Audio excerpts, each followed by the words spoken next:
they're still fuming. The other two pups I knew were there already.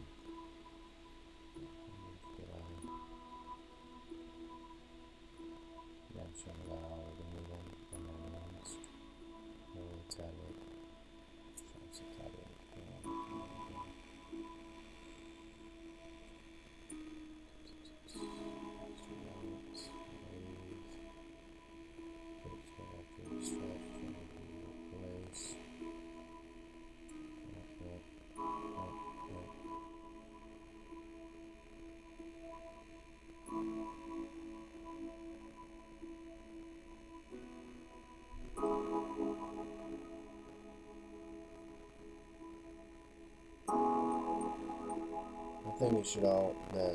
One thing you should do if you haven't written for a few days, maybe in a week, is to do really what you should be doing every day that you write and read a few pages. So if you've been writing every day, then you only need to read a few pages to get your brain going. But if not, if you skipped a few days, you might need to go back and read like 20, maybe 30 pages or whatever it is you're writing. It really helps to get your head back in it.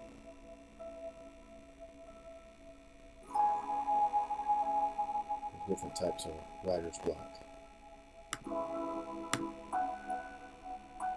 And one of those is the feeling that you don't know what to write if you've already been working on a project.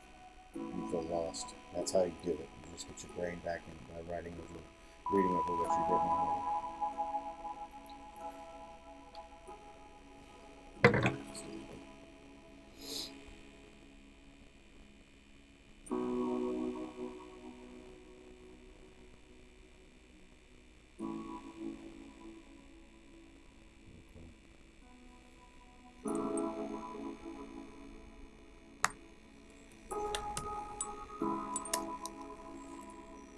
So I got there still fuming.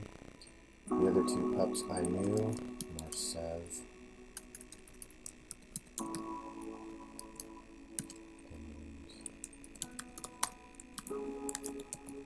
Baron Tablet. So Marcev.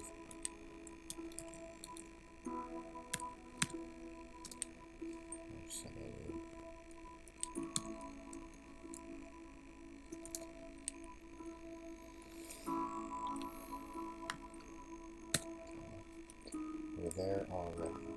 Not as many playmates as I imagined, which made me feel better.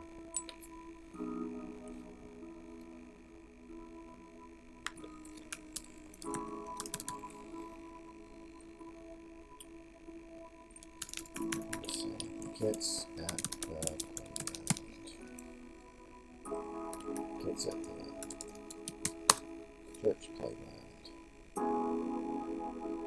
And for context, this is a story about, it's a fantasy story about squirrels,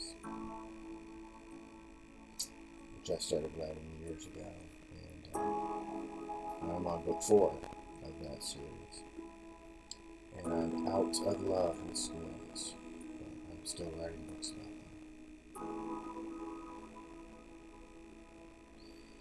Kids at the church playgrounds danced and sang a pup's rhyme as I came in earshot. As I entered earshot, so nobody says that I came in earshot. A kettle played in Elvin's field, the kettle full of thorns. She fell amongst the barberry and jumped in father's arms. Why does grief exist? Asked she, nursing her thorned paw. Why, to make us kind, he smiled as he unlatched her claw. It was Marcev and Heron singing the nursery rhyme my sisters often sang to bed.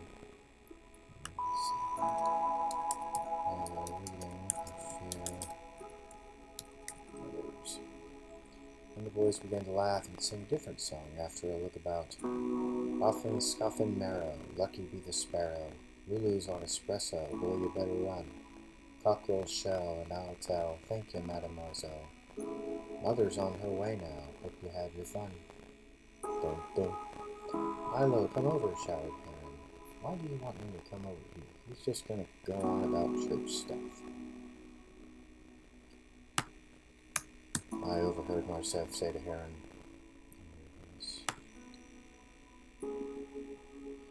I was used to it. I just got out of there. I was gonna die. No, he won't, Marcef. Heron defended me. I promise I won't, I said as I came up. Well, we know he's coming up.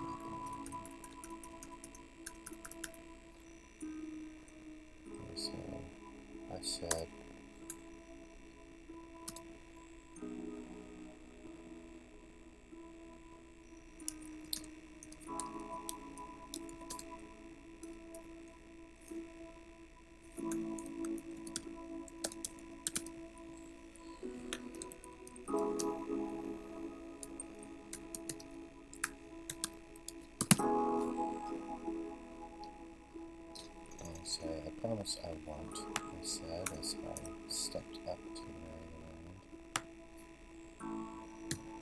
The adults don't even think I'm worth listening to, so yeah. Marcef looked sheepish and thought for a minute, then gave up. Okay, we need another for the gang. You can be it. Well, come on. I'll admit, young girls are much better at getting over differences. I joined in the song, and 3 of us went to the jungle gym to play fight in the church grounds. Tails jittering. I, for some reason, was much more enthusiastic about the game now that I had gained approval. To eliminate unnecessary adverbs, I jumped in, and soon we were all laughing. Now, you may or may not share these experiences in your day the way things are now, but in my youth, parents still taught their pups and kids to fly on their own at home.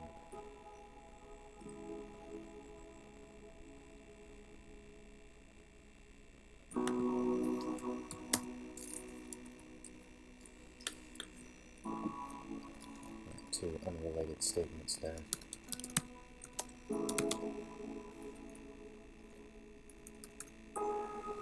That be true, yet the grounds about the realm are safe enough to eat upon.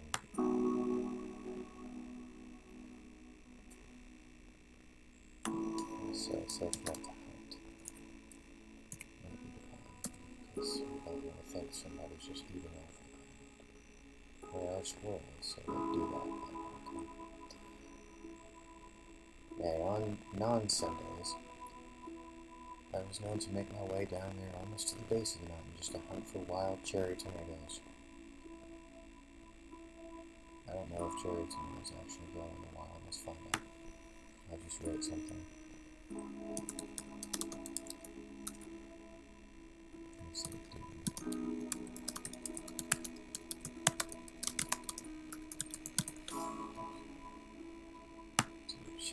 He do grow in the wild. Thank you, AI. People AI.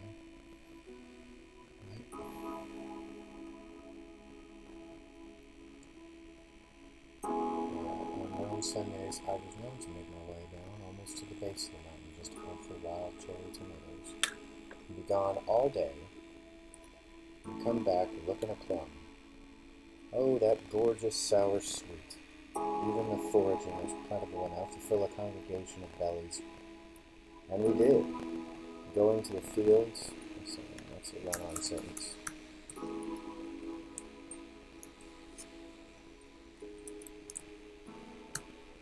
Yeah, we did.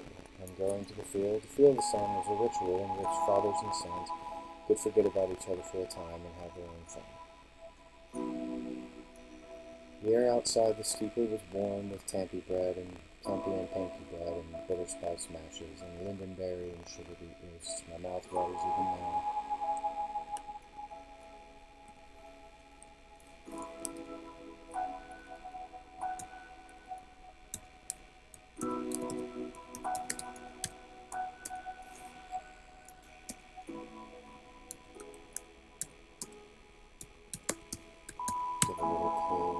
foreshadowing.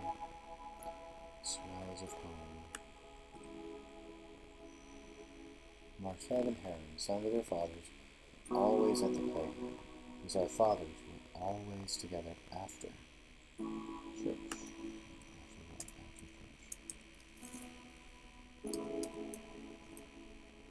The children over there too.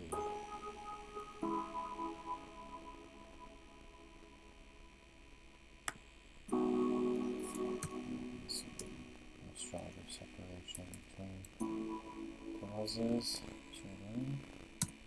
But I hadn't brought the frogs to make acquaintance yet, with yet otherwise known as gods. We took turns on the seesaw and told jokes and made fun of each other's mothers. It just didn't feel the same, though. Heron turned from his conversation with Marcel.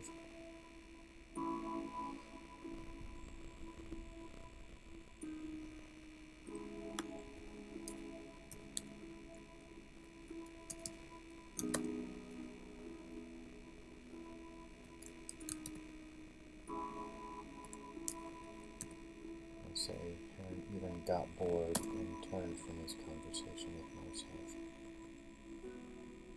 Heron even got bored and turned from his conversation with Marcel.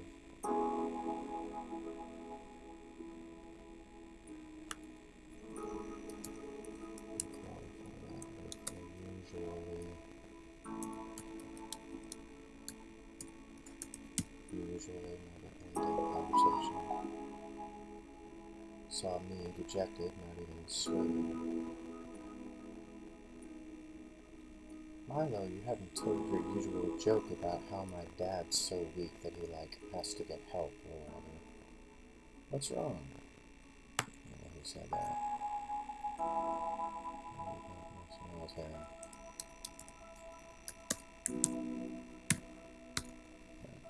So you kind of get the idea now that Heron is much more willing to be friends with Sangareth, and Marcel thinks Sangareth is just kind of a joke.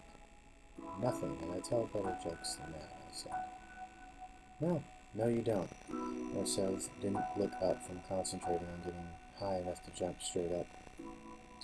Typo there.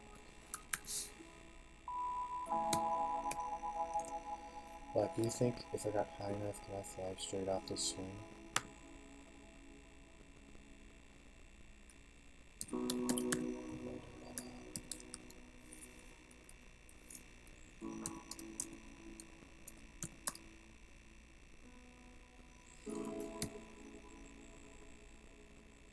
No, Mars, and you know as well as I, squirrels only fly colloquially.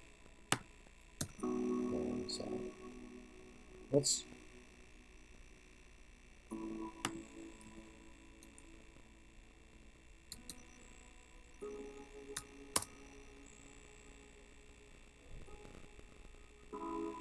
colloquially mean? It means what we call flying, no one else in the animal kingdom calls flying. Milo, what's wrong? I wish I could just talk with the other adults. Other adults? I mean, I wish my opinion mattered to them. I really have good ideas. All they ever do is kick me off the picnic table, I said. Neither said anything for a moment, and then Heron asked, why? Why do you care? I said, why do you care? Because it doesn't answer the question, why what? Why do you care? It's boring to listen to adults. Let's just talk with them.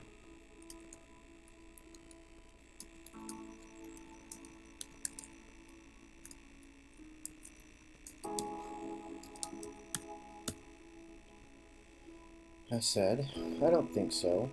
Did you know what they were saying?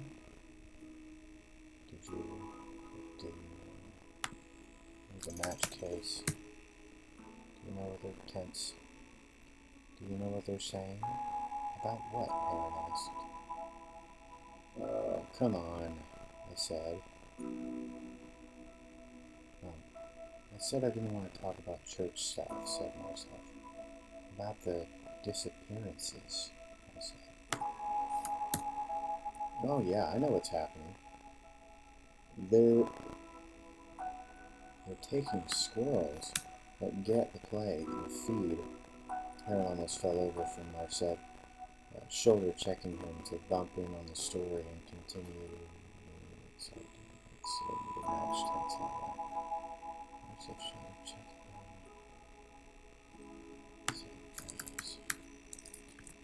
as Marcel shoulder checked.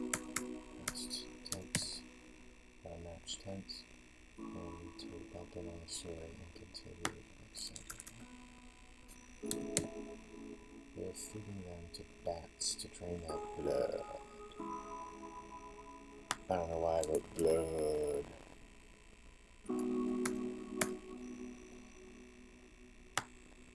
Let's be normal. Practice restraint. And then they're using the blood to create a race of super squirrels. At Granger, we're for the ones who pay attention. Yeah, shut up. They'll take over the world like the prophecy says. I held up a paw. This does not need to be an ellipsis there. What prophecy? I asked. To help you. Nope. I knew of the one that proclaimed Dolores would restore the righteous status of the Squirrel Kingdom to its glory over all the world. But I didn't know of one that involved blood.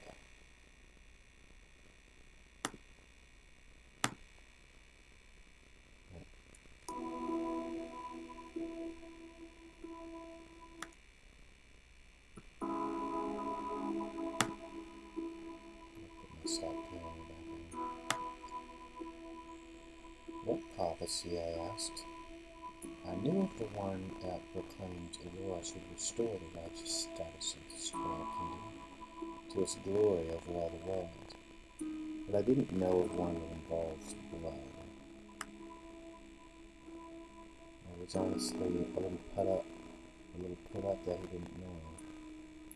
Well, there's a book called the Book of Words that says when Dolores, the Hesperian, didn't know, everybody knows he's an Hesperian and everybody in the book is an Hesperian. When Dolores didn't go up to the mountain of the tree,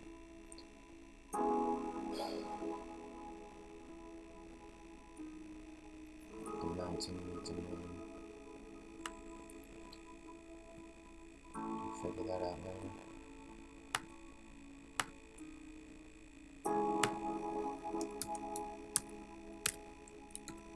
What's the name of the mountain?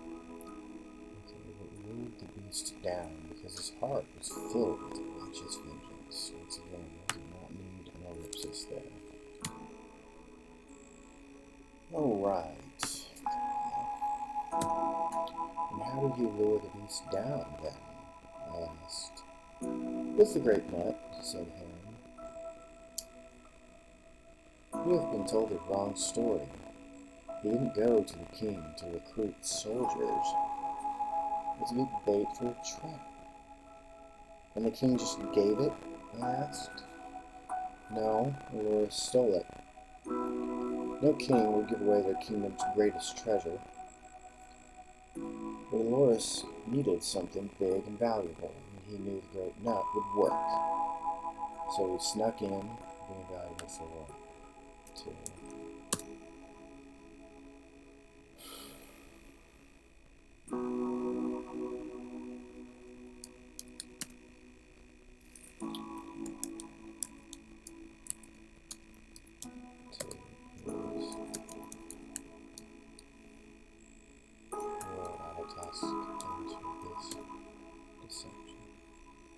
He knew the great nut would work, so he snuck in, pretending to be a known criminal. So they would bring him to trial, where the judge always sat in front of the great nut hall, to serve as the voice of its golden judgment. Dolores revealed himself with a flash of light and an explosive charge in the middle of the courtroom. While the king and subjects were blinded and confused, he knocked out several of the guards. I can make a new paragraph here.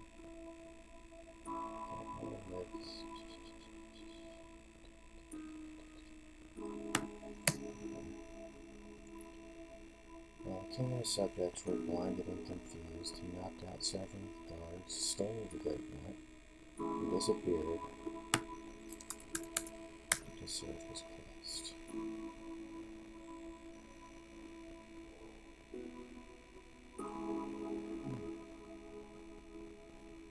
Will others believe this? I asked.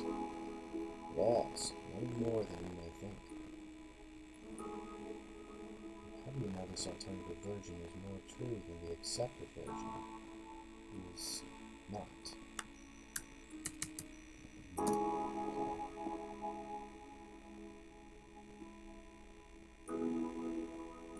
don't know. I just like it better.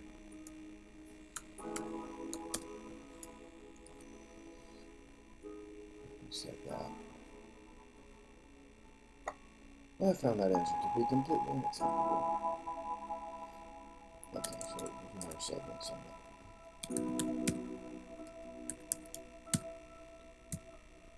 I found that answer to be completely unacceptable, and still feel strongly that it is as bad of an answer as anyone in this whole world ought to agree.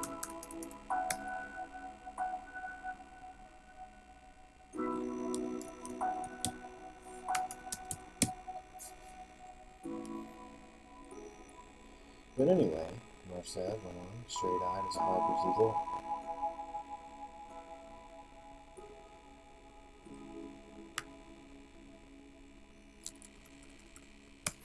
There isn't a then in that paragraph.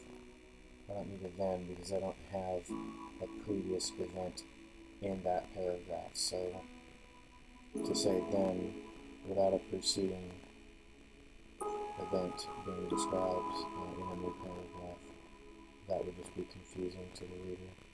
He slew Ratatosk and drank his blood. That's why he came down with the god squirrel's blood in his own, which gave him the powers of flight. That's why he was able to take over the kingdom when he returned. So there's this group. Ooh, goodness.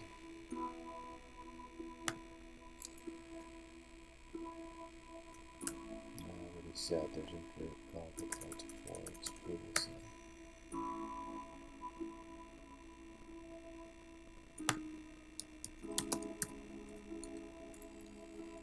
Let's see there. The Wards is a cult.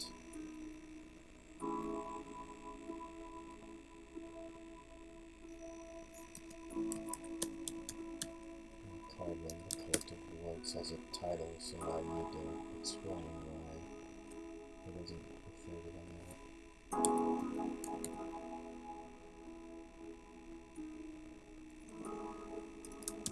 But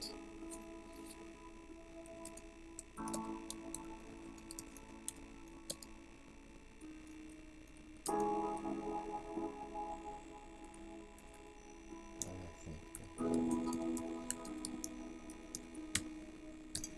truth. Well, no, because that doesn't play into the notion that he believes it just because it's entertaining to him. So he doesn't take it as seriously if he follows it, because that displays a sense of moral conviction. And Merced is not characteristically a morally convicted character. So it said the kingdom come, and accomplish thy will, and finish this coup. That's a note to myself. Find a place to write a Lord's Prayer, and then I need to contrast somewhere else in the book with this prayer. Okay. The words. I think I did that.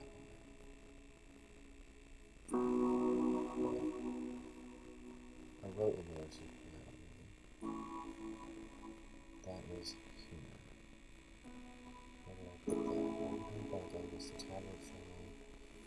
On behalf of the Superior, and about funding most of the activities of the church, where Father Tablet Spirit would flip from point to point as a note of flag to pay attention, and Pod and Wobbles came.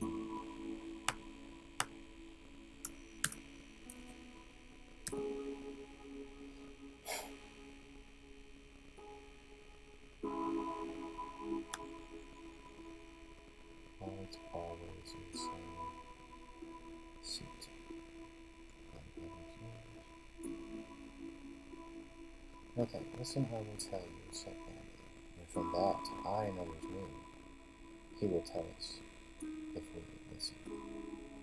We go back to the beginning.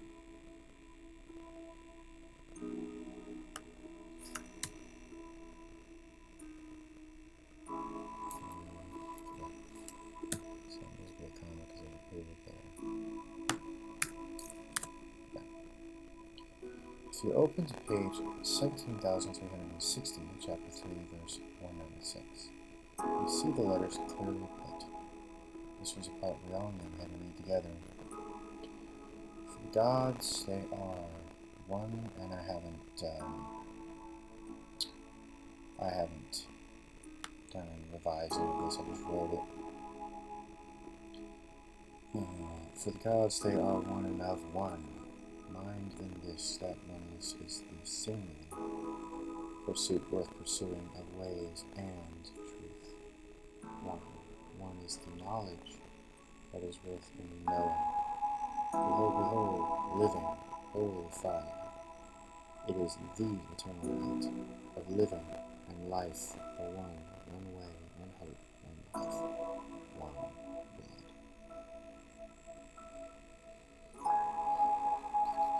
Okay, so I think I have adequately built in that there is a very strong theme in this religion that these squirrels have. It's about blood, and my hope is you get a taste of it in previous books, but this is the book that really goes into depth about the belief systems of the squirrel kingdom here, and how it ties into previous times and previous generations. And this is the book that gets into the beliefs and cultures, not just of the current characters, but of previous. So, like our culture, it has a lot to do with what we believe.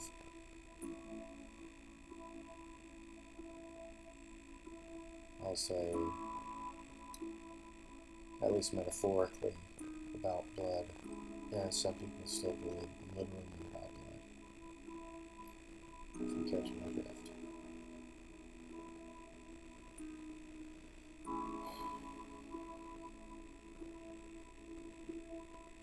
Okay, something about blood with mankind.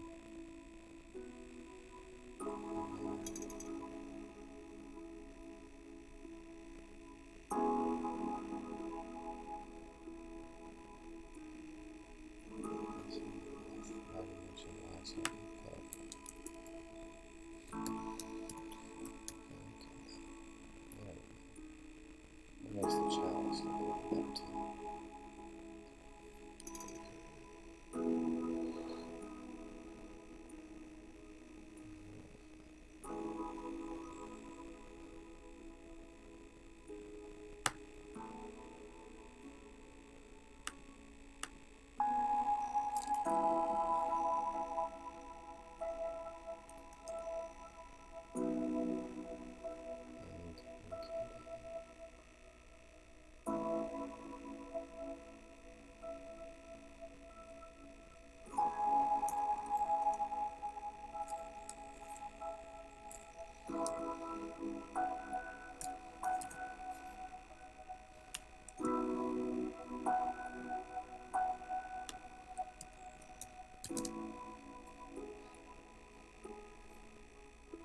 trash, but it's somewhere in the book. Let's see how the words again. Muttered by him, which remarks says somewhat openly. As a part of that Sunday discovers the real monster in the world. The book about the difficulty of knowing good and evil by the words unknown. Where do I need that? By actions or by the life they produce? Maybe something else.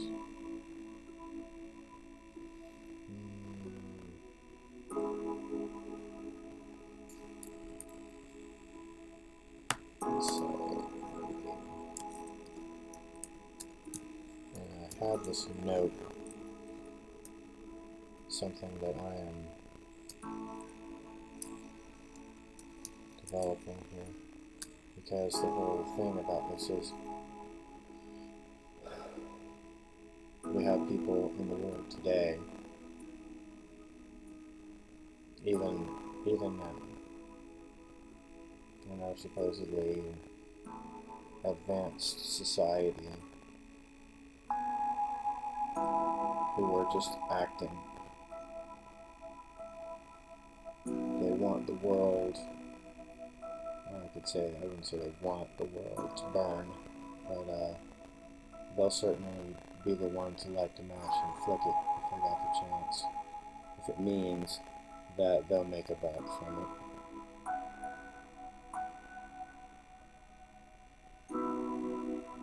Whole world be damned if they make $1.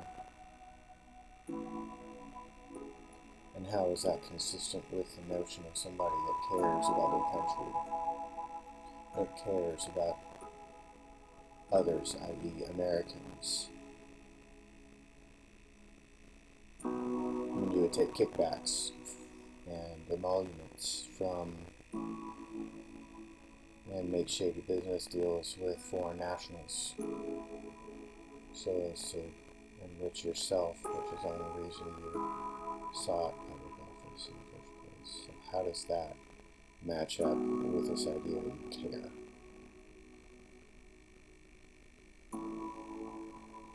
And in reality, you can't tell the difference anymore between somebody who's really in a leadership position and someone who is just faking so that they can try to get the things that they want. Which is just, could be just to make a name for themselves, but it certainly isn't,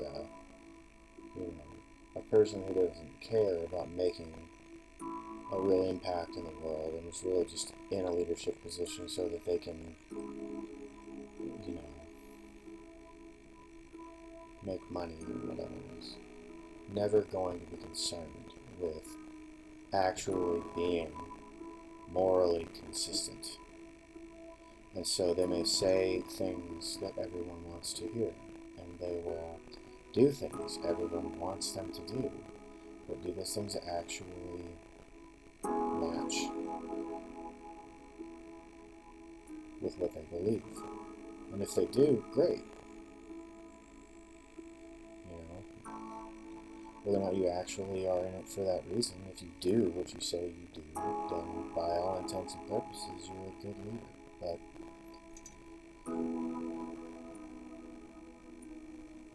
a person that will take somebody's vote and then turn around and mock them,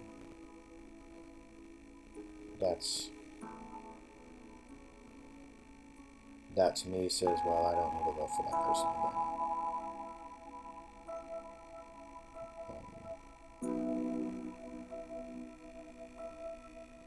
So I'm kind of playing with this idea that we've got the previous generation is full of people that have no concern for making their words match with their actions. They say all day long that everyone else needs to make good decisions and everyone else needs to match their words with their actions, but they don't have any concern.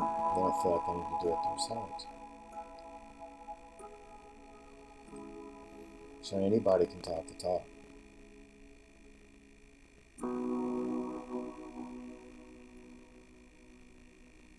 Anybody can do what they need to do to look good in the public eye. That is the easy part. being a good person. I feel like a person that, to me, maybe the real mark of being a good person is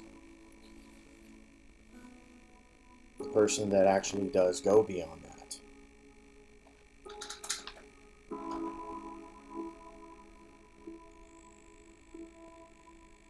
If you're only good when it feels good, you're only good when the camera's on, you're not good.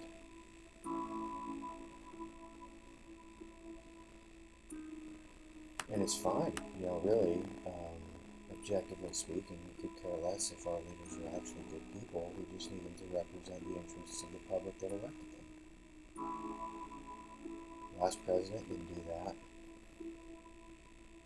Let's just say the last two Democratic presidents did nothing but beleaguer and gaslight and shame the largest demographic of voters. And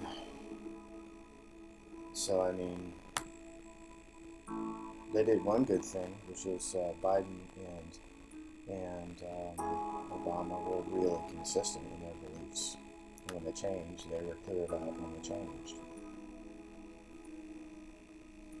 But they didn't represent the interests of the public. And I remember when Clinton was running against Trump, and Clinton was like, man, they were celebrating before the election had even started. They were already like, man, they really thought that there was no way they could lose. As Harris was, they were doing the same thing, really. The Harris campaign, they were just posting about just really clapping themselves on the back, and then turn around and didn't actually went after. And it turns out when you spend 4 years gaslighting the largest demographic in the United States, that can really hurt your numbers. And that's what they do. And I'm sorry to wax political about this, but I'm just kind of processing this idea in my writing, because this is about the beliefs of the generation that we have proceeded, and we're dealing with all of that damage. So,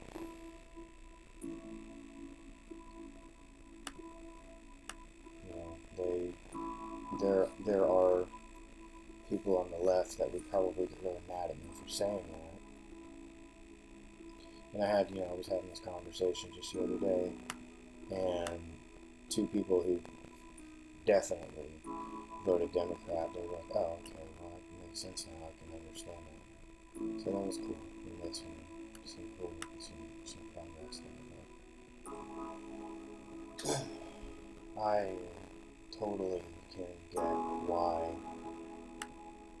some people would get really mad at me for saying something like that. And I'm not trying to offend anybody, it's just the truth. That's how they feel, that's how I felt. And if you are the white people that do enjoy this system of privilege, as in you do come from money, then it's easy to just think of people that don't, that there's more poor people, poor whites in America than there are minorities, and that number's getting bigger, not smaller. And they're the ones going, I don't know what y'all are talking about. And they're really trying to figure, and I know that they're really trying because I'm in that group. In for a long time I was like, I don't know what you're talking about. What? Where is this money? Where is this privilege that you say I have? The privilege of not getting shot. That's what I do. But I've never lived in a neighborhood where I say I live there on my application and get approved for a loan. That doesn't happen to me. Never.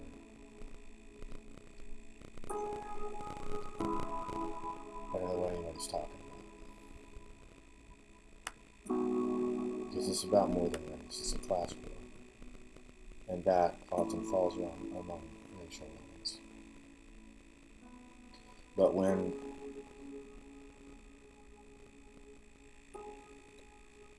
white people who grew up poor start trying to say that stuff, the leftist, wealthy whites who have no reason not to just automatically agree with leftist ideology that was written by wealthy white people,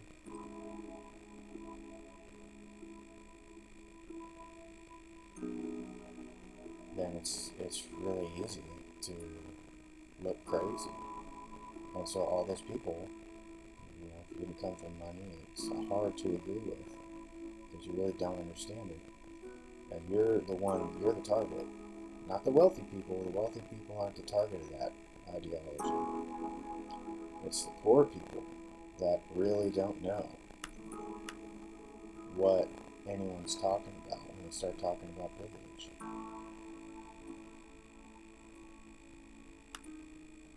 And they're trying to wrap their head around it.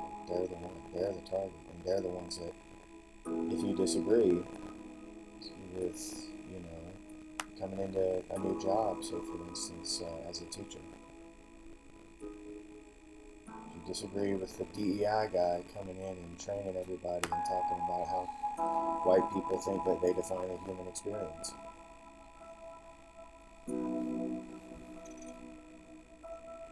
they have to sit there and get words stuffed into their mouths. Things they never said, things they never believed. And they get angry and they disagree and then they get shamed and even laughed at, and then they have to start worrying about their job. That's soft discrimination. And they'll try and say something from time to time. But most of them are smarter than that. They know not to, and just, that's what happened. They said, okay, well, this is the time where I make my voice known. And they voted for the guy who instead spent 4 years telling them, hey, you're not crazy. And that guy was a giant liar. Everybody knows it by now. But they just wanted to feel like they weren't crazy. Because they're not. And they know they're not crazy. And instead of people working together trying to reconcile their beliefs with each other, those that disagree with, we just select the worst people we can find who will tell us what we want to hear. We'll elect anyone who tells us what we want to hear. Both parties do that. And as an independent voter, I watch this every election goes by, and I watch this and I'm just like, y'all are crazy, man. There's an answer here. And it's not just going, I'm going to vote for this guy because he's got a blue tie, or I'm going to vote for that guy because he's got a red tie, and it automatically means I'm going to get what I want. And they never get what they want. Because our leaders don't give a shit about us. They never did. They're not consistent. They're terrible people. So what is it? So it should matter to us that our leaders are good people. It should matter to us that they say what they mean and they mean what they say. that should matter to us because that is everything. And people are so disillusioned that they think it doesn't matter. You just vote with the party that most closely aligns with your beliefs. You're electing people that don't align with anything you believe, just because they're on a certain ticket. You're delusional if you vote that way. You vote for people just because of the ticket that they're on. That's the most irresponsible thing that you could do. I'd rather you not vote at all. I'd rather just say no to the whole system. That is still better than voting just because this person is telling me what I want to hear. But you know he's evil. You know they're evil. And that's why our country never changes. It's us. And at the very least we could do is hold our leaders accountable. That's what voting is about. We don't do it.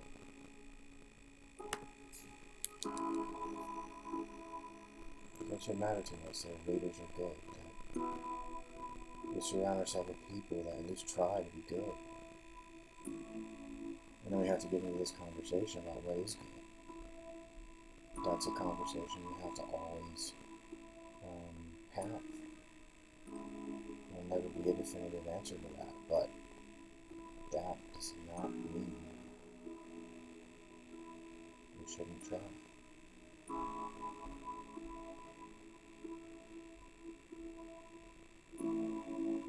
It doesn't mean we should just be okay with corruption and immorality and greed running our world. Just because it's a difficult conversation.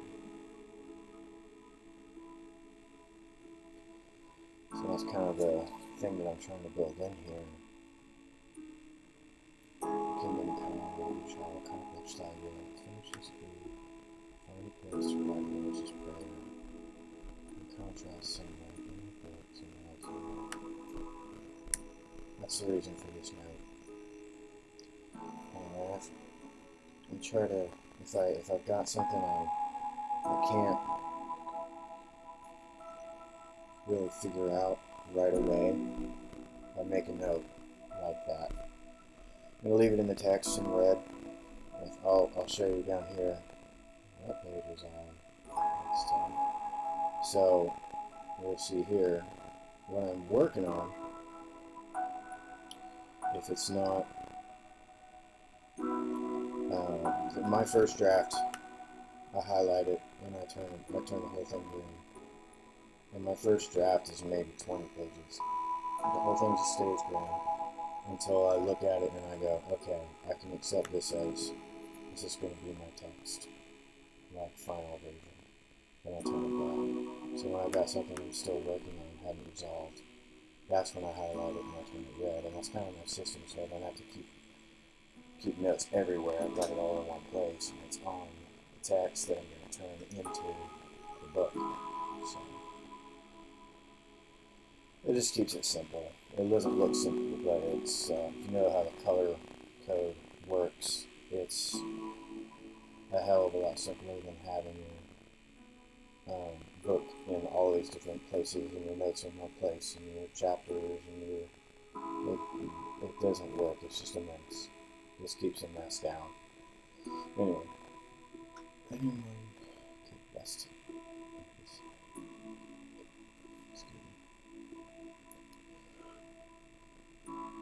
Excuse me, too much jobbing out.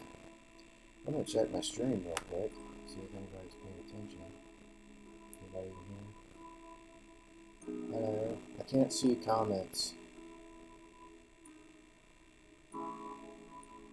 So I'm sorry if you're commenting. I'm gonna go back. Is that what it's called? It's called a calligram. Is that the thing where I wrote a poem in the shape of the chalice? It was just a random thought I had. I was like, oh, I'm gonna get it. Anyway, Yeah, I'm sorry I can't see your comments because I've got my book up. So if you're commenting, I'm gonna go back and I'm gonna respond to all the comments after. So yeah, that's the caligram. I know what that is now. Thank you. Anyone could best someone exactly let them win. He says, shouldn't you leave the girls and leave the winning and losing up to you three? You're puffed. I made that word. I thought it was funny when I made it up, and now it's not funny. I don't really like it, but I haven't thought of anything better yet. I laughed inside the loo. Myself called me out. I got a better word for loo. I hate that word. So I laughed inside the loo. Look what you made me do.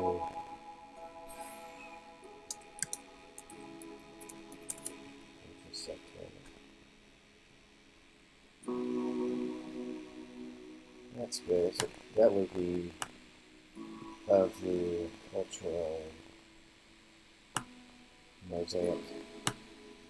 That would fit that better because Lou is a later word than the type of time period that I'm alluding. That's so pretty. And I've got a word that I have to think about 6th and 7th graders, really literate 6th and 7th graders, and they're going to probably even still go, what the heck is a pretty? So, I mean, this is what I take my chance to write a really funny footnote that's going to be just completely stupid. Like, I don't even care. It doesn't have to have anything to do with the story.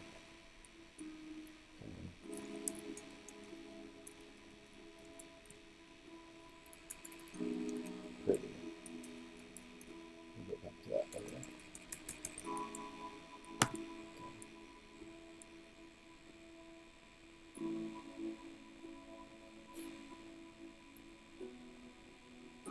Continued until the walk grew quite uncomfortable, and just as I was about to burst off, Nava suddenly pushed him into the mud, and as he looked about ready to kill, every single one of us was absolutely shocked into total silence, as Nava waved me asleep like a white bird, at the base of Moose.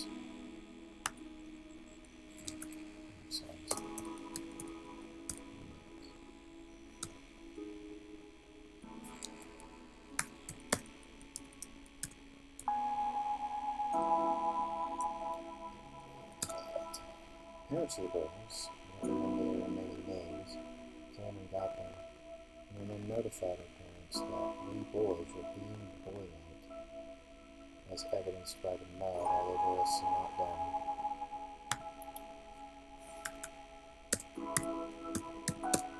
Don't need an Oxford comma there. The fathers came to get the kits and pups, for the food was ready, so we parted ways to our own families, annoyed that their own fun had been cut short. No more coffee for you, you little chatterling, said Bustafus. I'll check real quick. For Bustafus is Marcev's dad or Harry's, because make up ridiculous. The most ridiculous name I can think of is the name I usually use.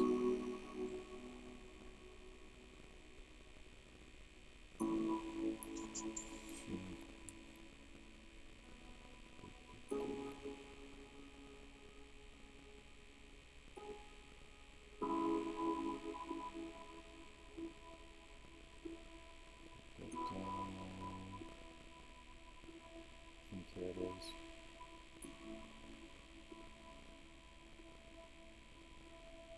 Scheissel Tabak. He and Elvis, Whack-A-Mole, and Dance Rammering. I took Marcev. Okay, Marcev for short. that stuff looks random.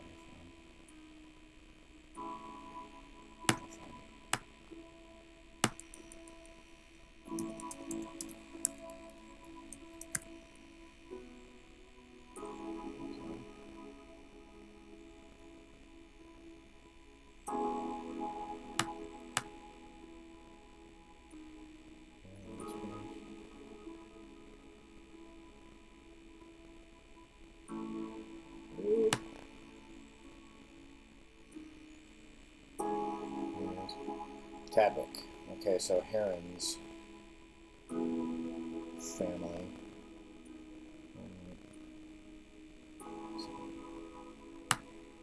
So, Sangareth is the main character, and when the text is black, if anyone's reading my writing and is confused, when it's black, that is my full edit.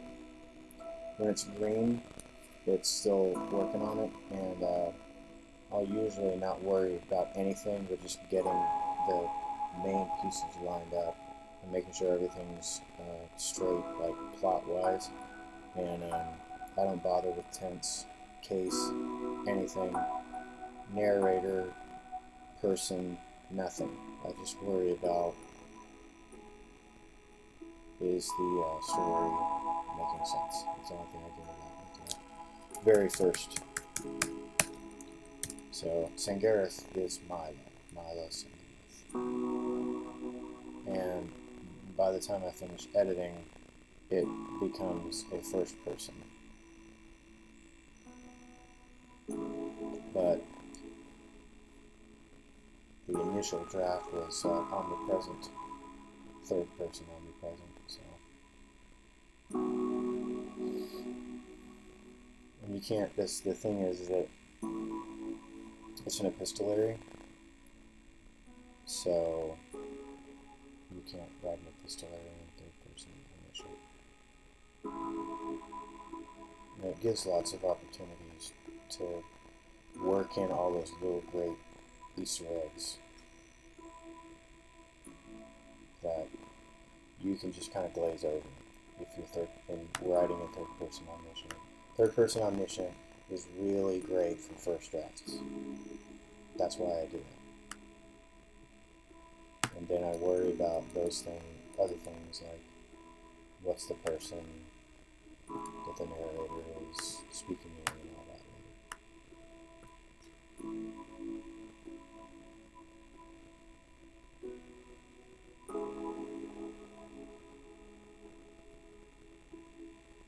I don't like how the other two treated the girls but didn't say much.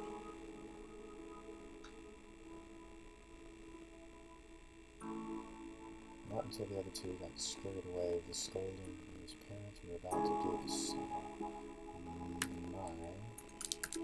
My parents, I feel kind of stupid because it just occurred to me that I have not even given any recognition to Milo's mother. I've completely focused on building his relationship with his dad because that's all boys really want. They love their mothers, but their drive comes from their dad. And so character motivation, boys are just trying to make their dads proud. And so I've been focusing completely on that. So if you're building a character and you're talking about their parents, the boy's mom is the mold for what he's going to look like, what he's going to look for in a wife. Whether he decides to break that mold or to find someone to fill it who will start with that mold, with his mother. And so when he's looking for respect, when he's looking for validation, a male will he'll seek that out from people, from those who look and act like his mother. So if he, for instance, has a narcissistic relationship with his mother, or an abusive relationship with his mother, he would look for an abusive wife. And he would seek validation from abusive people because that's the fishbowl that he swam in as a kid, so that's the fishbowl that he's going to try to jump into. He doesn't know anything else, and so anything else is going to be alien and it's going to be uncomfortable, even though the abuse, it just goes unrecognized. That's how those things continue to be a thing. So my whole concern has been building his motivation, so I've been focusing on his dad and having even given his mom a name. So I'm going to make a note.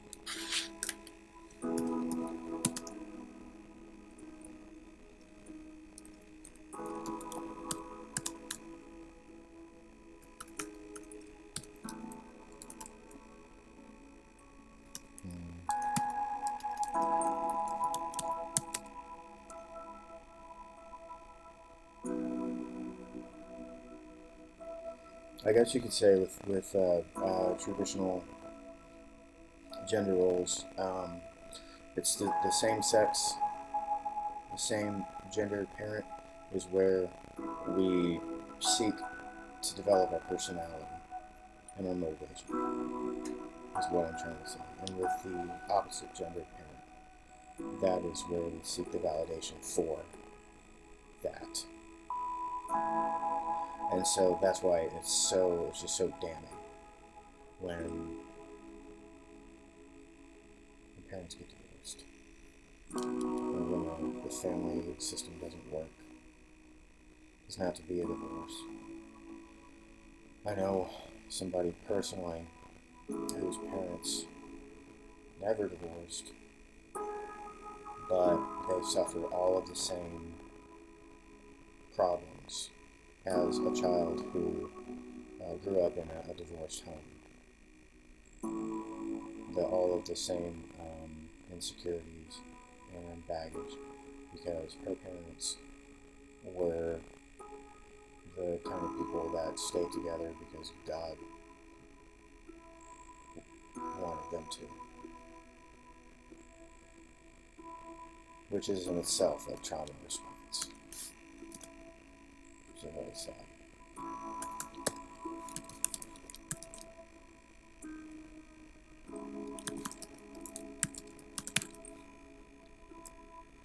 And that will lead into my news. That it helps to show that, because then it makes his significant other, choice for a significant other, make sense. And then that shows him, it shows his character.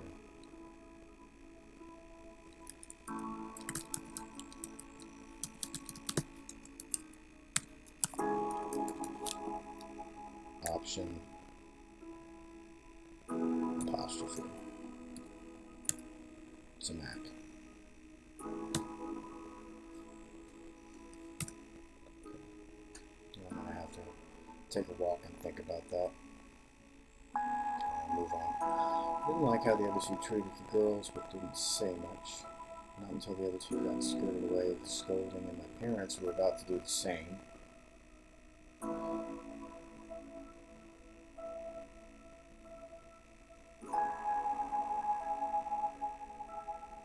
Had to put down the lies the other two were telling while the fathers laughed.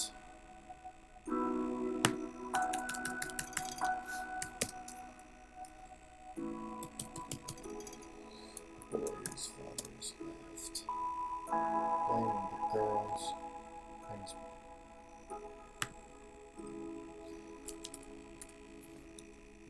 Milo's parents were kind instead of the others, but firm about Excuse me, too much job mode. That's coffee and eggnog. 'Tis the season. Amen.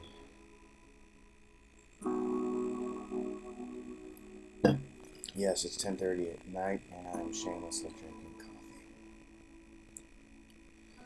Alright, my parents were kind instead of others, but firm about the consequences of not taking responsibility for your own actions, and chided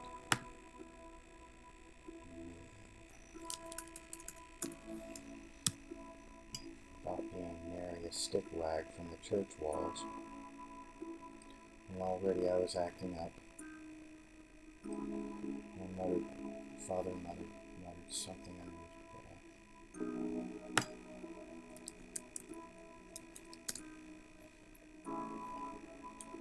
As I looked down at the grass. That's going to be in your paragraph.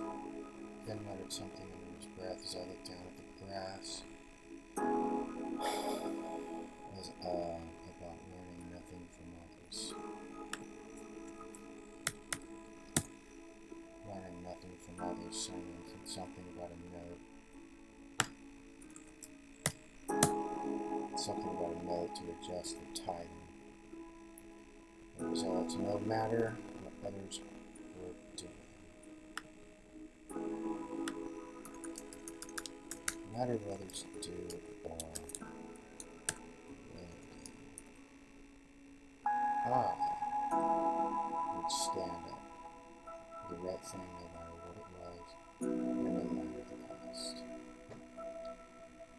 Okay, so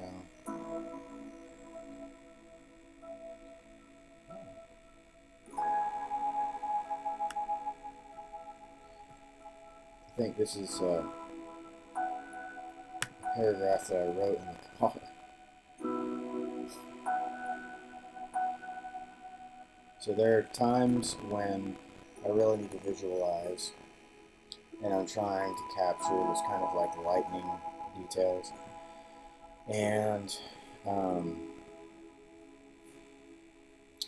if you really need the stream of consciousness to flow and to really start soaring, one thing you can do, this is the reason why it looks this way, is just put your fingers on the keyboard and just close your eyes, because it takes away the felt need that we have when we have our eyes open and we're looking at text.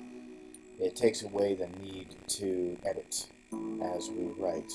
And since you're not doing that, you can basically just concentrate completely on the story and that moment in the story. And when you really need to lift up your writing, you need some stream of consciousness flow, and to just really see how high you can get into the stratosphere with your detail. That's a really good way to go. You'll come up with things that you might not have if you didn't do it. So whenever you need to get into some, like try to describe, you come up on a scene and you go, well, I need to describe that, because then that's going to help understand something else about the story later. You don't need to even, but then you're going to have to go back and try and figure out what you wrote. So that's kind of the negative takeaway of it. But I found it to be very, very helpful for just kind of freeing my mind from the typical workload obligations. Another thing, so there are certain things that you do. The creative process is really helpful. You can take a bath, take a really hot bath. Or a really, really cold bath too, because what's going to happen is the temperature shock is going to cause your hormones and your endorphins to go into overdrive.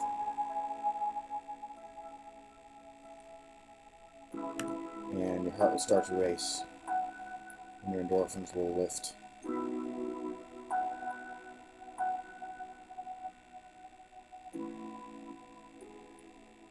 And that's why it's helpful for some people when you get ideas when they sit in the bathtub. That's why. And the same thing if you go and walk.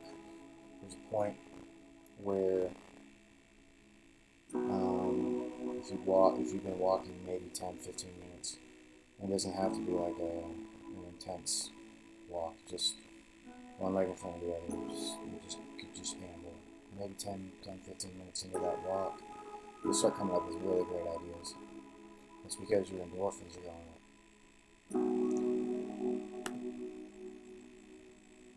Just for anybody that doesn't know that. If you're stuck and you really need to get in deep and start thinking and figure something out that isn't working with the story, or you can't figure out how to make something work, but you don't want to stop, it may be time to go and just take a long walk. Come back.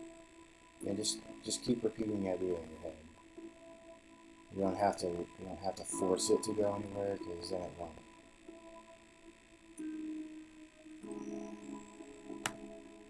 It's said anywhere you go, from the very mountains to the Lesbendian, from the Chacos to the Swells,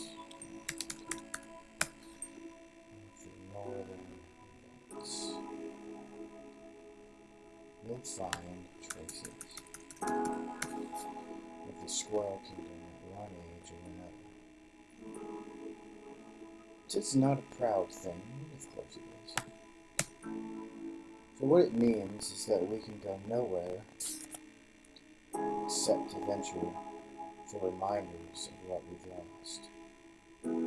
I, however, for one, wanted to see all the lands, and truly, I dreamed of exploring far and wide.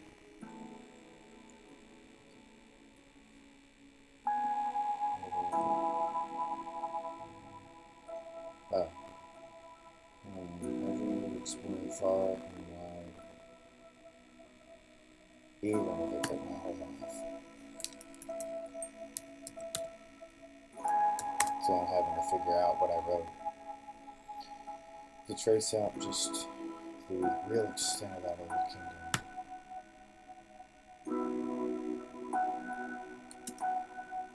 Till, perhaps someday we might for certain what happened. How the oddity of the rodent that could make fifth.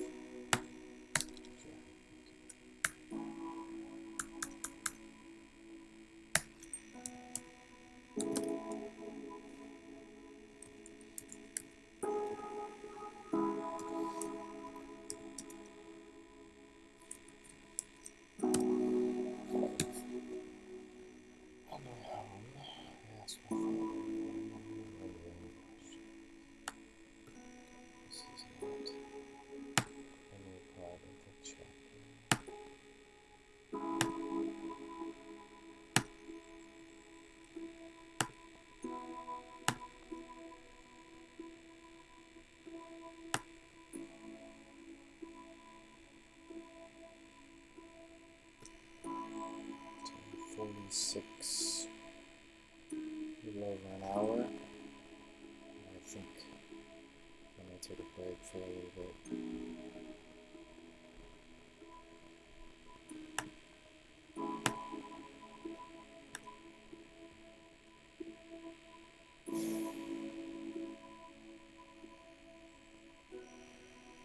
Stop for a second.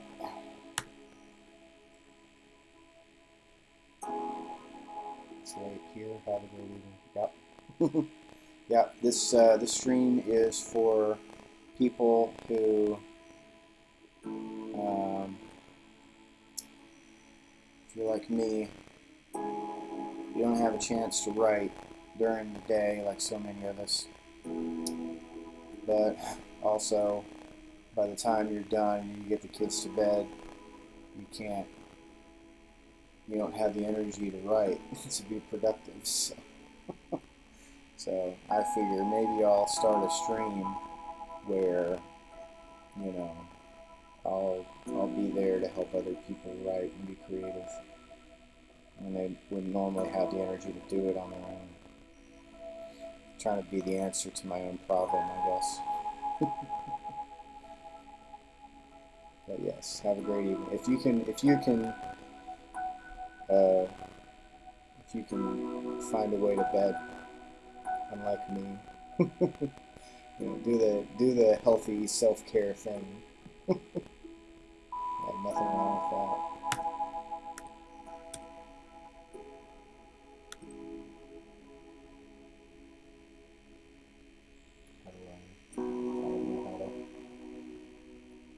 I don't know how to comment yet. This is my first. Excuse me. This is my first Twitch stream. This is my first stream ever. So I don't know what I'm doing. Grab some coffee or something. Can I pause? I don't know. I don't know.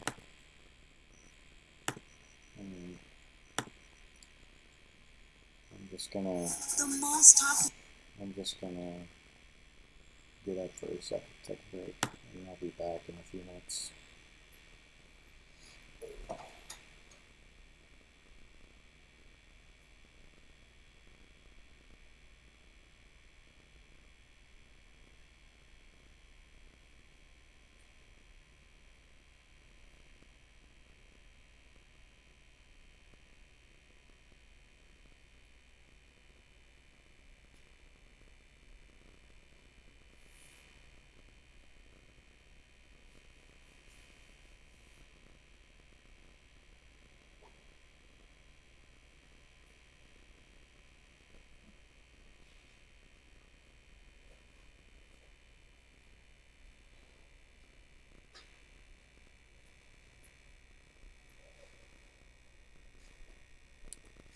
Oh, can you see me? Got my coffee.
Oh.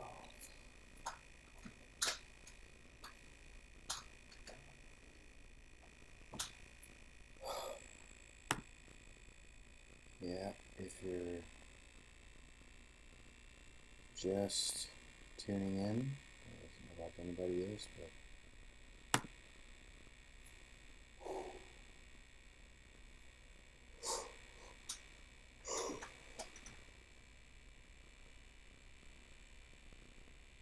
I think in my next stream,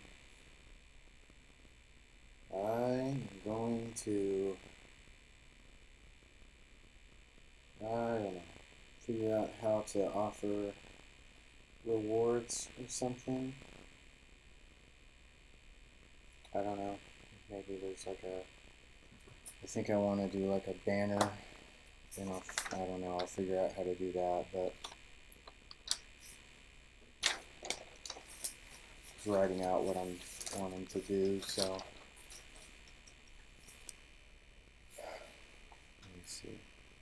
after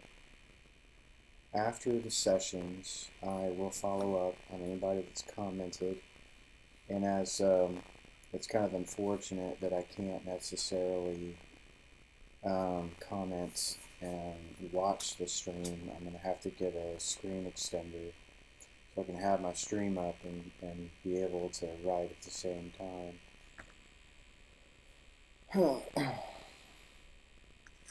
But for the time being, until I get that, I'll just have to follow up on comments at the end.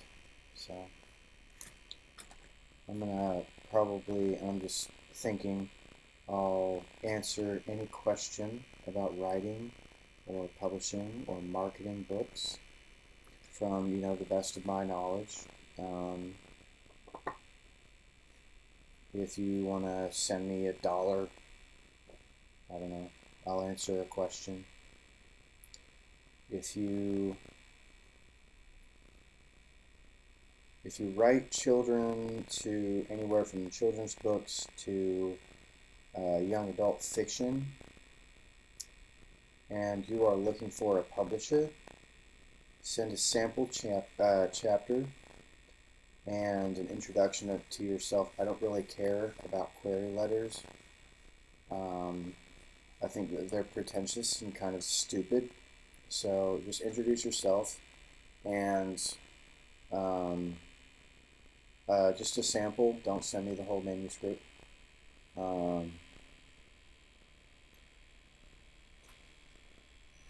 And just go to the email form at my website. My website is M as in Mike, G as in golf,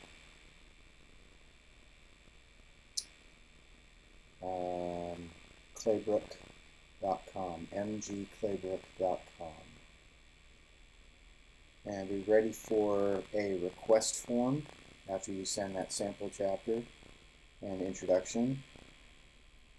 Be ready for a request for a full manuscript if I decide that I like your writing. Be ready to sign an NDA and be ready to show a marketing plan, which is a part of the process that I go through with anybody that I choose to publish. I can't offer a traditional publication, but at this point in the size of the growth of my writing career, I can't necessarily. I can publish people if I find a story that just really makes me sing, then I can offer a traditional publication deal. I don't do hybrid publishing. I don't do publishing services. I will publish you. I will edit your book if you need editing. If you need cover art, I can do cover art. I do my own cover art. But I will not at this point be able to offer advances for anything, but I'm not going to I'm not going to do hybrid publications of things that I publish. I'm not going to try to make money on both ends.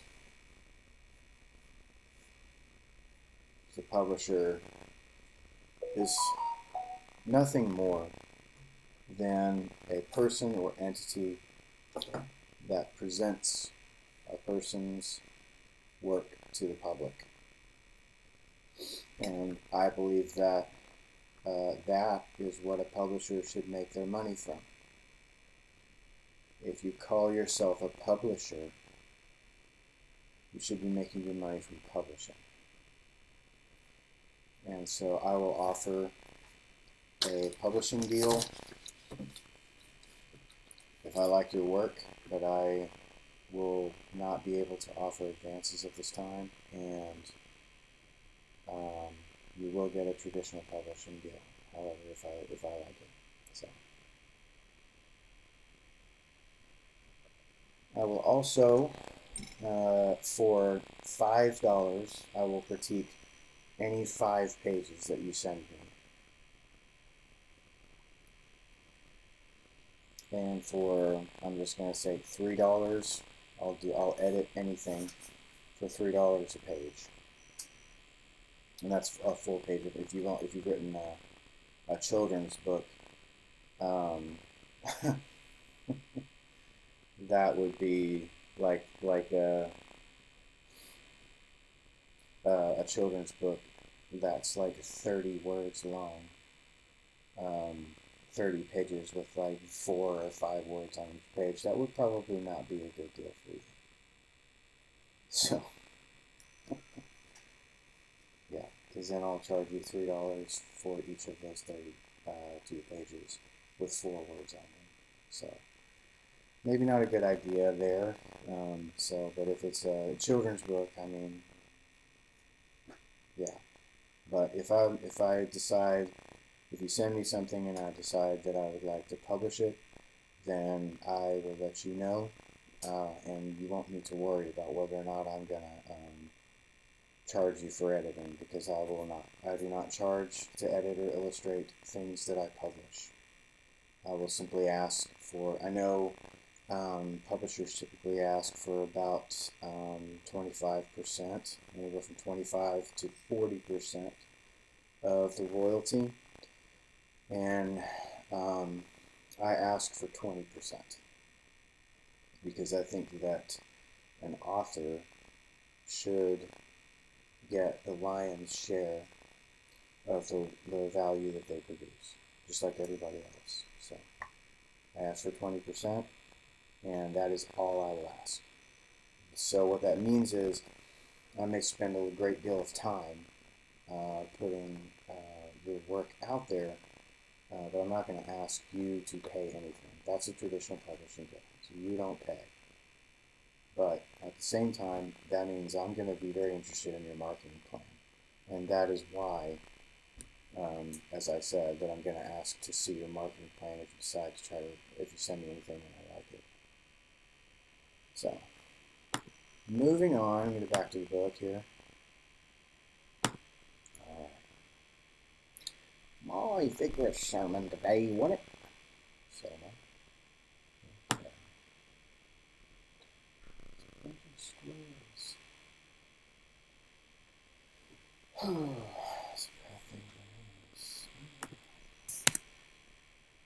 I asked Father my many and lingering questions, once he appeared to calm down.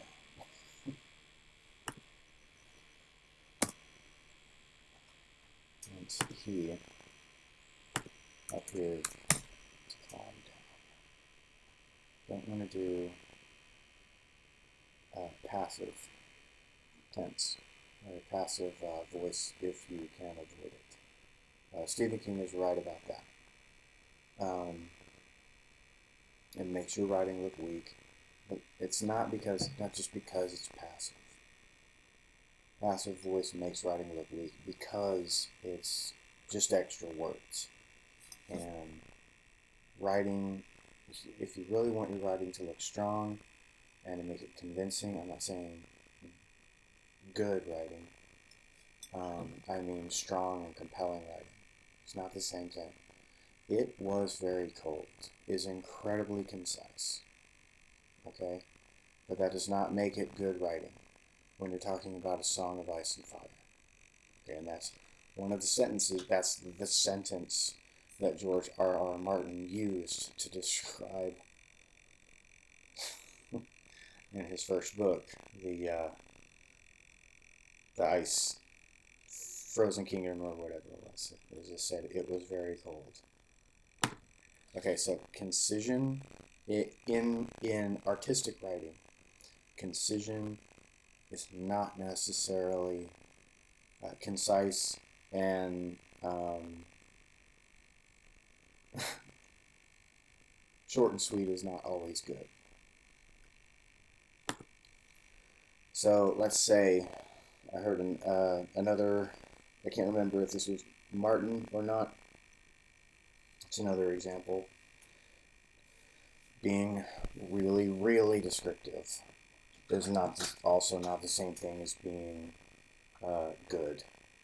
So I heard a description of a sword where the enemy was holding the sword up to the person's face in the story, and the person said, I guess the third person omniscient narrator said, and he instantly knew it was the sharpest sword that he had ever seen. Well, how would you know that?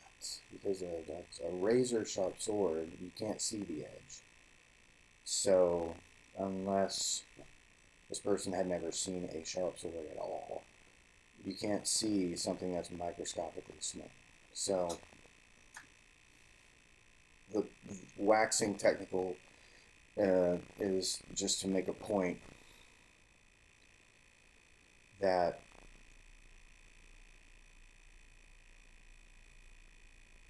just being really forceful, again, and being overly descriptive or being under descriptive, you have to go back to the fundamentals of the craft. If you're feeling the need to do either one of those things, why am I describing it this way? You're wanting to really show that this dude's sword is really sharp. Why does his sword need to be so sharp? Couldn't it show that he was a really dangerous person to mess with if his sword was really blunt and beat up, so he'd been in a lot of battles? Okay? A medieval sword that belongs to somebody who's done a lot of fighting is not sharp. It's beat, it's jacked up. Okay? So you'd have to be trying to get to the point that this is an otherworldly, almost like a supernatural sword, I think is what you're trying to get to. But you're trying to not just show, or not just tell, but show that the sword is really sharp. Well, saying that this person saw that it was the sharpest sword you've ever seen is still just telling, not showing. So how would you show instead of tell?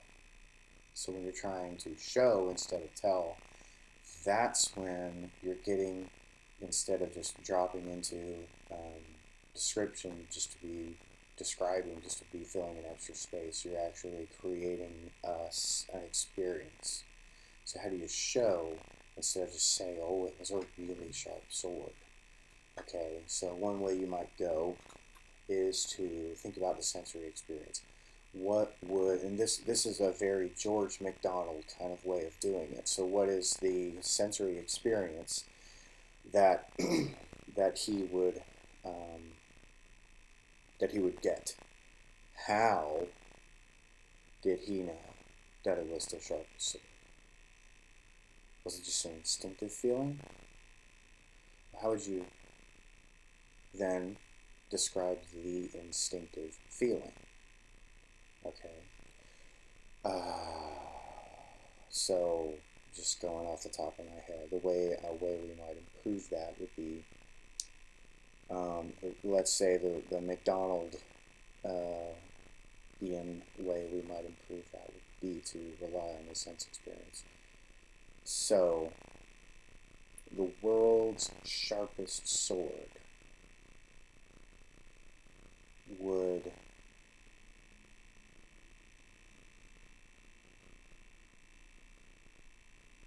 not just cut through the air. Right? Sword is just suspended in the air. So we don't have a way to describe how anything the sword is doing, because that's where you kind of have a difficulty, because it's just being held up to his face. So there is an opportunity. So you can't directly describe the sword in a way that a person can know. This is the difficulty of telling, okay? Because just saying it does not create an experience for the reader. Okay, so let's say that this sword was so sharp it doesn't just cut the air, but that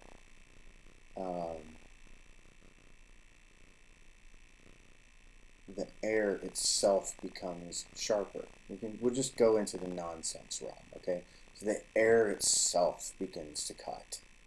And so the sword is, I don't know, maybe at a centimeter from his face, but it was so cold and so sharp that he still felt the sting of either the ice or the blade,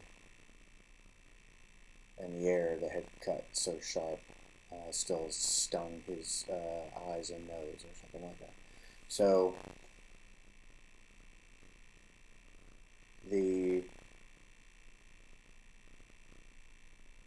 or another way to do it is to just go with a different sense. So you can't go with eyes because you can't see a sharp sword. You can't see the edge of a sharp sword. So would you hear anything?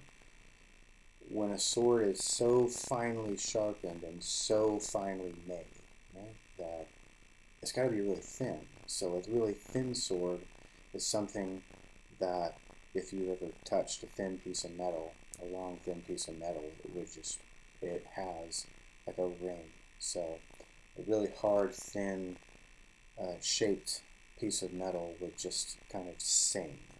And so you might go into describing the song of ice as the sword cuts through the air that it is also instantly freezing and cutting through all at the same time. It's making this kind of frequency and song that is piercing and terrifying, and he begins to feel the sting and uh, the wound of the frozen, shrieking ice as it begins to permeate his skin of his face because the sword is too close or something. So as you just continue to imagine and continue to build, you can find ways to show. And that is a good avenue for getting really descriptive. But just saying, oh, it was a really sharp sword, and saying, oh, it was just really cold. It was so cold. You ever watch the Food Network? Something absolutely delicious gets put in front of a judge. There's only one word. Everybody uses one word to describe how everything tastes. Oh, that's good. It's so good. Everything is good. Great. Well, I'm glad it's so good. But what does it actually taste like? Because I know that the person is telling me that it's a buttercream chiffon compote or whatever. And I'm glad that it's Paul Hollywood that's talking and that it's really buttery. Okay, but I want to know what it really tastes like. Like, describe. Don't just say it's good. Okay, don't just say that it's really sharp. Okay, give me a sensory experience. Give me something that really cuts into me. Okay, that is showing, not telling, and it's hard. It's hard to do that because you have this paradoxical pull to kind of get on with the story and at the same time build a world here. So one way to know if the description that you're building here is going to be one that adds to the story or one that distracts from the story and bores the reader is if you're able to use that description somehow to actually build on to the story. So the Night Walkers, okay, are people whose powers come from the cold. And so that, like a description of something that's so sharp that it's instantly freezing and cutting through the air itself that around it at all times, and that is causing this kind of frequency to emit from it that is like terrifying, and or, I don't know, just whatever. I just made that up, but that would be a really bone-chilling way to describe something other than just saying, oh, it was really, oh, no, it was really, really sharp. No, it wasn't just sharp. It was the sharpest of anything that had ever been sharp. Well, that still doesn't mean anything to her. Give them an experience. So anyway, um, that's what you want to do when if you're choosing to be descriptive or you're choosing to be concise. You can create compelling writing either way you go. That's an artistic choice. But know what you're doing and make sure that it's something that is useful.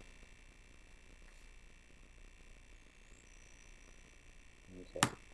Once he had appeared to calm down, he said to me this. What were you guys talking about? Oh boy. I'm going to say he appeared to calm down. So he had appeared to calm down is very different from saying he had calmed down. That's what I mean. So that's the difference between showing and telling. So, oh, he calmed down. He's fine now. Are you just telling me that? So I'll say, I'm in my own head now as the narrator. So he appeared to calm down. Oh, so you don't know from that whether he had actually calmed down or not. He said to me this, what were you boys talking about? So you can imagine now, because it's he appeared to calm down, other than instead of he calmed down, you go from imagining a parent who is almost kind of flippant about the interactions that his kids are having with their friends, and you get a parent instead that is doing what a conscientious parent would do, and that is go, okay, I'm not going to flip out. I'm not going to flip out. Okay, I'm going to don't react. Don't react. Okay, now, can you tell me, hey, out of curiosity, son, what were you boys talking about? That is knowing the thinking through your descriptions, knowing when to be concise and when to show something rather than just tell it. Telling is good if you're telling concisely. Then it will make your writing really compelling. If you don't think that's true, go read one of the greatest fantasies ever written, the original King Arthur and the Knights of the Round Table. I mean, it was almost poetry. It was so short. Every story was just ridiculously short. It's not like you would think. It's poetry. And it's really, really, really concise. But because the writing is so concise and so confident in its descriptions, that's what concise writing does. It makes you appear confident. It doesn't build the story. It shows confidence in your writing. Because what a lot of inexperienced writers will do is they'll just describe and describe and describe and describe. And we get into this word vomit mode, and I do the same thing. We get into this this idea that we'll do what we'll do to our own books what we did to our term papers in high school, and that is just keep on shoving words in there until it's as long as we, until people look at it and go, it's a 100-page book. And then before you know it, we go back, a year after publication, and you read a paragraph where you talk about the there was a fire last night at an apartment complex. That like that meme where there was a fire last night during a fire that happened during a fire. just keep mentioning the same things over and over and just shoving words in there just to be shoving words in. Don't do that. So, concise writing, you can write a whole book really concisely. Really concise story and confident writing is short. And You don't have to waste words. One of my favorite sentences out of the Harry Potter novels was just Rowling just opens up with, Harry didn't know what to say to that, so he drank some more tea. And that was it. Didn't need any further description. And I just thought, that's why she's a great writer. You say a whole bunch of things by saying one thing. So concise writing also lets the reader build in everything else. So that's kind of the case for the Hemingway method versus the kind of, I guess you could say, MacDonald or Tolkien method that fantasy writers will typically take, where they just describe and describe and describe. And the more you describe, the better your story is going to be. That's not necessarily, neither one is necessarily true. You can try to Hemingway it and be not saying everything that needs to really be said with that one statement, and instead be going, it was very cold. Okay, well, I get that. That's not useful. So just be conscious about what you're writing. That's when you'll hook your readers. It can be just something as simple as, he didn't know what to say to that about that, so he drank some more tea. Now that's the difference between a simple statement that hooks the reader and a simple statement that pushes the reader away or bores the reader.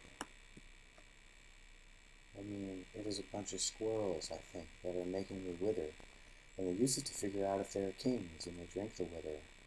I mean the blood. Oh, yes, that's a clue. Or the I don't remember. Huh. It's not a laugh. Intriguing. It kind of sounds like you do remember. So Father was listening, and I'm more or less afraid to say. I said nothing to that. Father regained his composure. Well, it probably wasn't all that worth remembering anyway, the fancy tales of deluded folk.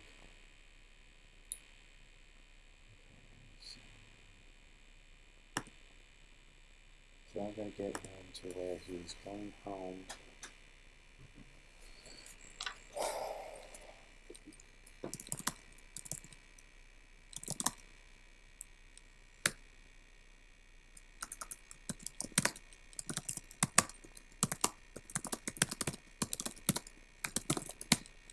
So a father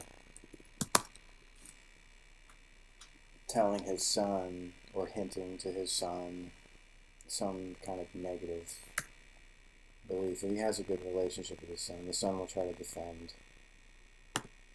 And so they'll just start explaining. So I'll say, Father always knew just how to get me talking.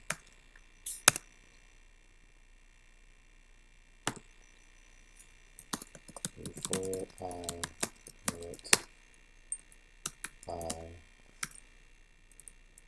I recounted everything to him. Don't play the pronoun game.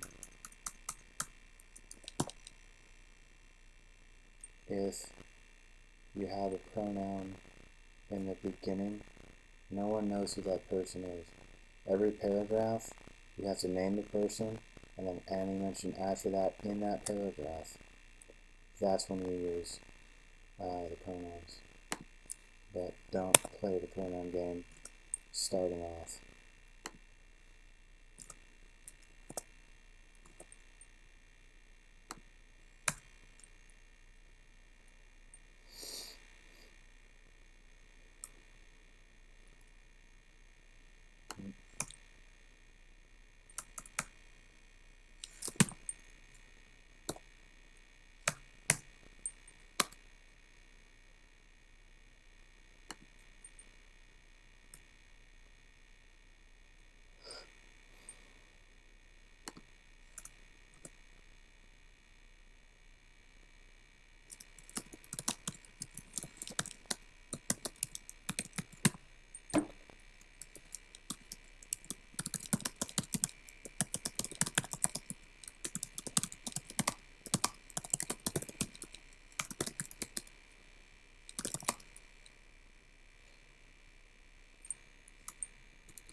is going to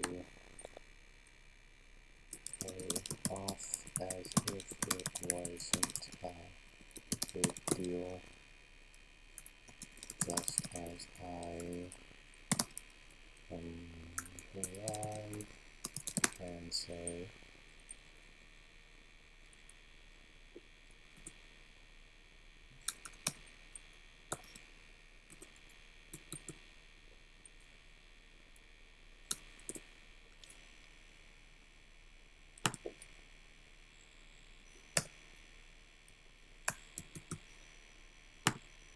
I think you'll find truth doesn't care about being fine or not.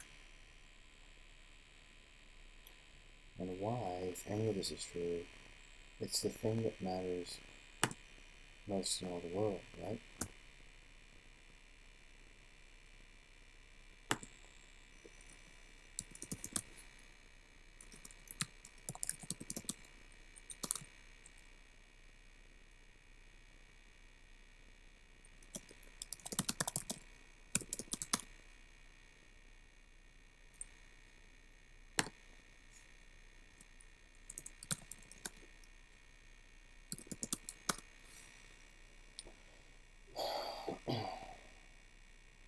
Right. He was right. I knew he was right. He was probably right. But what if I get sick, Father? You're right, right?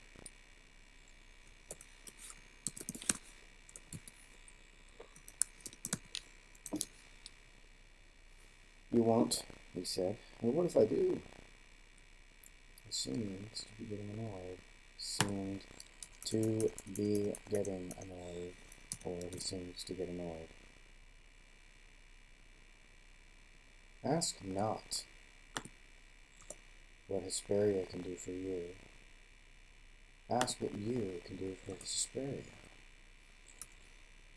And yes, that is written here intentionally to make the typical, conservative patriot just kind of tickle their spine for a second and say, these kind of absolute ideals that we hold on to do have unintended negative consequences. They can, just like everything else, be taken to an unhealthy extreme. So, if we say that the American way is not to be afraid of lockdowns, and people say, well, what about people that are dying unnecessarily? If all we have to do is save lives and also save the economy by saving lives, shouldn't that be the American way? And that person might say, it is what it is. Ask not what America can do for you or your country. Ask what you can do for your country. But would you say that to the face of somebody who is dying of an easily preventable disease, or people actually practicing just known good public health practices? And you're going to say to that person, it is what it is. No, I feel like we can own it. And sometimes we use the rhetoric against people and just turn their own rhetoric back on them for just a second, and they start to kind of introspect and finally, hopefully, understand that it might have been good in its original context, but my ideologies are not helpful right now. And I'm beginning to experience the limit of that logic, and maybe I should reconsider. Maybe I should not just go back to these cliche ideals and actually try to think for myself. Wait, so if I get sick, Hesperia needs me to wither and die? Wait, what? Our ideals are absolute to us.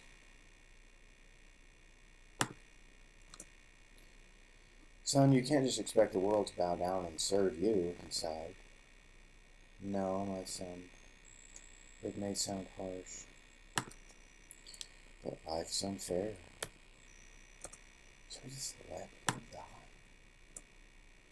And it is, well, it is what it is. Okay, Father. I understand.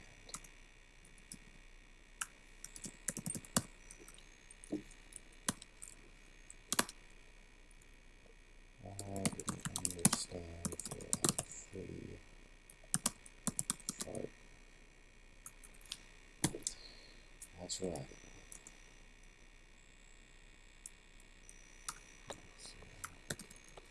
That's right, he said. Yeah, wait up there. I'll understand if you get sick and have to leave me then, Father.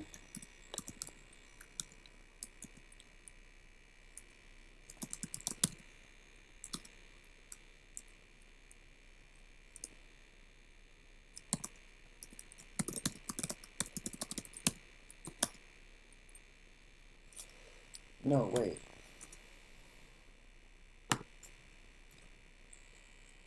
I will never leave you. Wait, but you just said you should have to leave. You won't. I won't.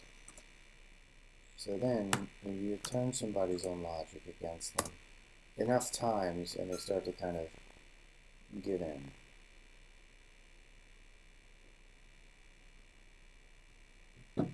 Oh, God. If you ever get the inkling, take some eggnog and use that as your creamer. It's quite beautiful. Your coffee creamer. I call it Java Nog.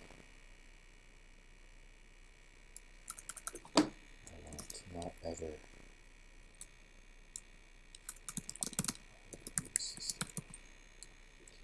So how will you not get sick then?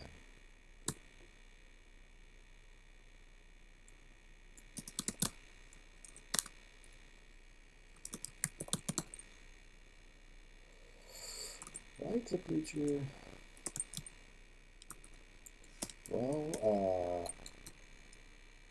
like the preacher, Mr. Gandy said.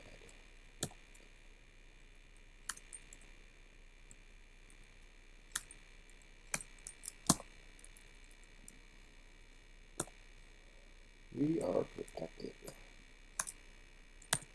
by our righteous faith.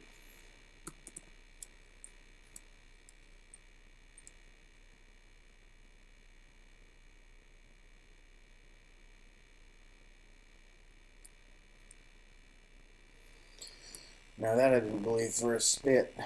Okay, Dad. Not okay, Dad. Doesn't call his dad Dad. He called my dad Dad.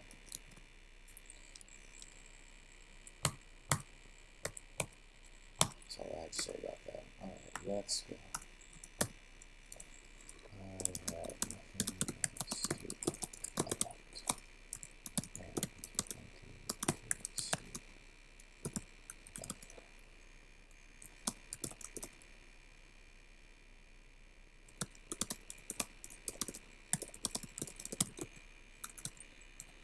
So you think that you're impressing things on your kid when you don't. We like to try to give our kids absolutes and then they question them. And it's easy to try to double down and go back and try to just like reinforce the ideals that you already have, and then try to just throw more cliche beliefs at them and more absolute statements. But that doesn't answer your kids' questions. Your kids are asking for their questions to be answered, not to just know what you think. And so the motivation here for Milo is that he's now going to start questioning, but for the time being, he's going to choose to trust his father and hope that that works out for the best. I'd always had questions for Father on the bow away to our humble house on Kettlebell Street. Humble for bearing up 15 siblings or so. I need to describe that, which I'll have to go on a walkabout later. Truth's not always simple, son. I'll say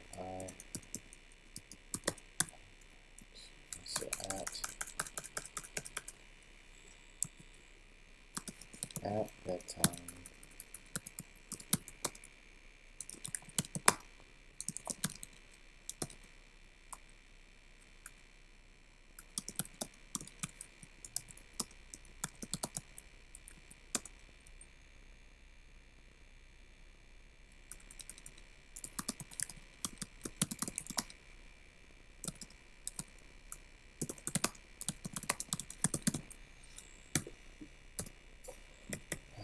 Sorry, should never get that we're there. Explain how.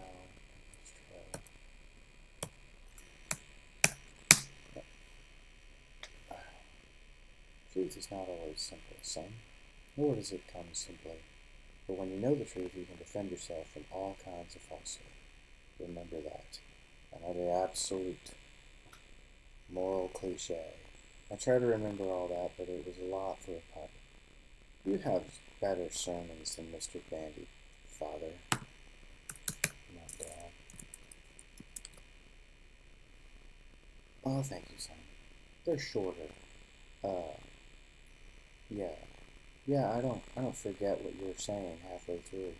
At least most of the time, I say. But, well, and though he's clearly very much smarter than you are, I would say you know how to bring it down to my level. Okay, that's enough. Listen, son. Okay. Your great father called me. Now what am I doing? I thought about some of the great pieces of advice his father gave him. Okay. So I'm going to take this and turn that black because I like it now. Okay.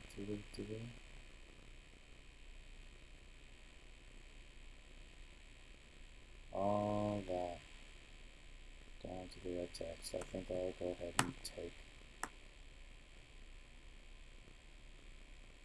turn that back. So, if you're a writer that's struggling, one, to find the time, to find the energy, if you're like me, you don't have time unless you make it at the end of the day, feel free to come on by, follow my Switch channel, and we'll get that book written together.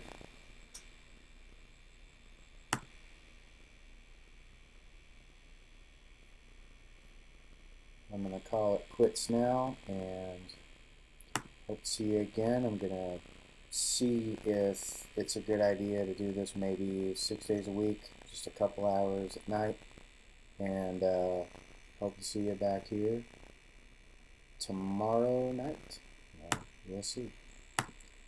Have a great night, and for however long you were able to follow along at this late hour, I really appreciate it, and have a good night.